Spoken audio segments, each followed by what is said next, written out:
Hi hello friends, welcome back to our channel. ఈ ముచ్చట ఇలాంటి లేటెస్ట్ అప్డేట్స్ కోసం మన ఛానల్ని సబ్స్క్రైబ్ చేసుకోండి, పక్కనున్న బెల్ ఐకాన్ యాక్టివేట్ చేసుకోండి. ఈ వీడియోలో తెలంగాణలోని కాంగ్రెస్ ప్రభుత్వం 6 గ్యారెంటీల హామీలపై ఫోకస్ పెట్టింది. ఇప్పటికే పలు హామీలను అమలు చేస్తుండగా కీలకమైన ఇందిరమ్మ ఇళ్ల స్కీమ్ పై కూడా ప్రకటన చేసింది. మార్చి 11వ తారీఖున భద్రాచలం వేదికగా ఈ పథకాన్ని ముఖ్యమంత్రి రేవంత్ రెడ్డి గారు ప్రారంభించనున్నారు.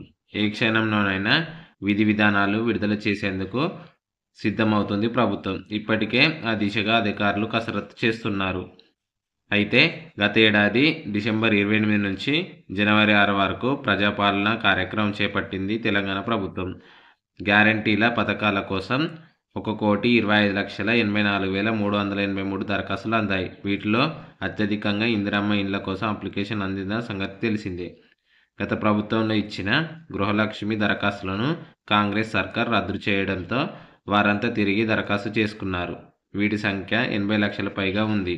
ఈ స్కీమ్ కింద గృహ నిర్మాణానికి 5 లక్షల ఆర్థిక సాయాన్ని అందించనుంది. ఈ నేపథ్యంలో ఈ స్కీమ్ పకడ్బందీగా అమలు చేయాలని చూస్తుంది ప్రభుత్వం. అయితే ఒకే ఆధార్ నెంబర్తో వేర్వేరు ప్రాంతాల్లో చేసిన దరఖాస్తులను గుర్తించేందుకు కూడా ఆర్టిఫిషియల్ ఇంటెలిజెన్స్ సేవలను వినియోగించుకున్నట్లు తెలుస్తుంది. ఫలితంగా ఏదో ఒక చోట స్వీకరించిన దరఖాస్తులు మాత్రమే పరిగణనలోకి తీసుకునే అవకాశం ఉంటుంది. భారీ సంఖ్యలో దరఖాస్తులు వచ్చిన నేపథ్యంలో లబ్ధిదారుల ఎంపిక కీలకంగా మారనుంది. స్కీమ్ అమలుకు తేదీని ప్రకటించిన నేపథ్యంలో ఏ క్షణంలోనైనా విధి విధానాలతో కూడిన జీవో విడుదలయ్యే అవకాశం ఉన్నట్లు 5 లక్షల సాయం ఏ విధంగా అందజేస్తారు, దశల వారీగా ఇస్తారా, ఇంటి నమూనాలు ఏ విధంగా ఉంటాయి వంటి పలు అంశాలపై క్లారిటీ ఇవ్వనుంది. అయితే ఈ ఇందిరమ్మ ఇళ్లకు సంబంధించి ఎవరు అర్హులు అనే విషయానికి వస్తే పేదవాళ్ళు ఇంటి నిర్మాణానికి 5 లక్షల ఆర్థిక సాయం ఇవ్వడం, స్థలం లేని వారికి ఇంటి స్థలంతో పాటు ఆర్థిక సాయం అందజేయడం ఈ స్కీమ్ యొక్క ప్రధాన ఉద్దేశం. ఈ నేపథ్యంలో అర్హులను ఏ ప్రాతిపదికన ఎంపిక చేస్తారనేది తెలియాల్సి ఉంది. అయితే ప్రధానంగా దారిద్ర్య రేఖకు దిగువ ఉన్న కుటుంబాలను పరిగణ తీసుకునే అవకాశం ఉన్నట్లు తెలుస్తుంది. అయితే తొలి విడతలో ప్రధానంగా సొంత జాగాలు ఉన్న వారికి అర్హులుగా గుర్తించే అవకాశం ఉంది.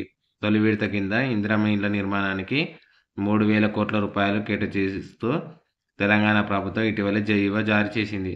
సర్కారు ఇచ్చే 5 లక్షలను 3 లేదా 4 దశల్లో అందించే అవకాశం ఉన్నట్లు సమాచారం.